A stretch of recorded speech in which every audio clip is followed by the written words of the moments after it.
Yunon faylasufi Demokrit taxminan miloddan avvalgi 460-yilda Abderida dunyoga kelgan bo'lib, u badavlat oilaning farzandi edi.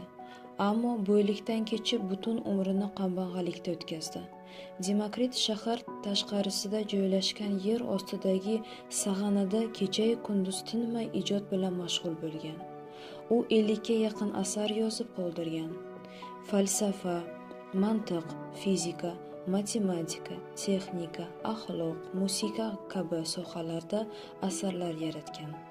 Demokrit atomistik nazariya so'zchilaridan biri bo'lib hisoblanadi. Demokrit ta'limotiga ko'ra tabiat obyektiv ravishda mavjud bo'lib, tabiatdagi barcha narsa va hodisalar bo'linmas zarralar, atomlardan tashkil topgan. Atomlar hajmi, shakli, tartibi va holati bilan bir-biridan farq qiladi. Atomlar harakati tasodifiy bo'lmay, muayyan qonuniyatlarga bo'ysungan holda bo'shliqlarda sodir bo'ladi. Demokrit olam cheksiz va abadiy dunyolar vujudiga kelib, yo'q bo'lib turadi. Jon ham moddiy va tana bilan birga o'ladi degan fikrlarni ilgari surdi. Bilish nazariyasida Demokrit moddiy olamni bilish va haqiqatga erishish mumkinligini ta'kidladi. Bilish jarayonida sezgi va tafakkur rolini ko'rsatdi. Uningcha, sezgilarimiz orqali olingan bilib qorong'u. U olamning mohiyatini ochib bera olmaydi. Aql orqali olingan bilim yorug' haqiqiy bilim bo'lib hisoblanadi. Bu yerda Demokrit hodisa va mohiyatni tushuna boshlagani, hissiy bilish bilan abstrakt tafakkurni farq qila olgani ko'rinib turibdi. Lekin u yorug' bo'shliqni qorong'i bo'shliqdan ajratib qo'ygan.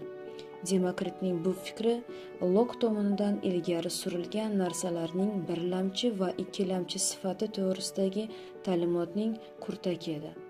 Demokrit etikada ataraksiya ta'limotini rivojlantirdi. Rivoyatlarga ko'ra, Demokrit misdan yasalgan yaltiroq qalqonni quyoshga tutib, o'z ko'zlarini ko'r qilgan. Faylasufning bu qilmishi turlicha izohlaydilar. Masalan, ba'zi manbalarga ko'ra Demokrit quyoshning tabiatini tadqiq etarkan, 19-asrda hayotini elektromagnit to'lqinlarini o'rganishga bag'ishlagan Genri Gerst taqdirini takrorlagan. Boshqa bir rivoyatlarda aytilishicha, Demokrit olamni nomukammal asboblar yordamida ko'rish imkoniyatidan o'zini atayin mahrum etgan. Tafakkur ko'zini ochish uchun ko'zlaridan darchaga aylantirgan. Siseron esa uni shunday talqin etgan.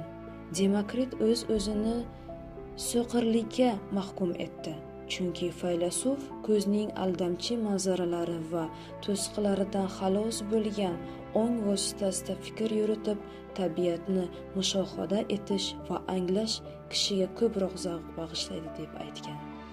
Demokrit ilgari surgan g'oyalar uzoq yillar davomida fan va falsafa rivojiga ta'sir ko'rsatdi.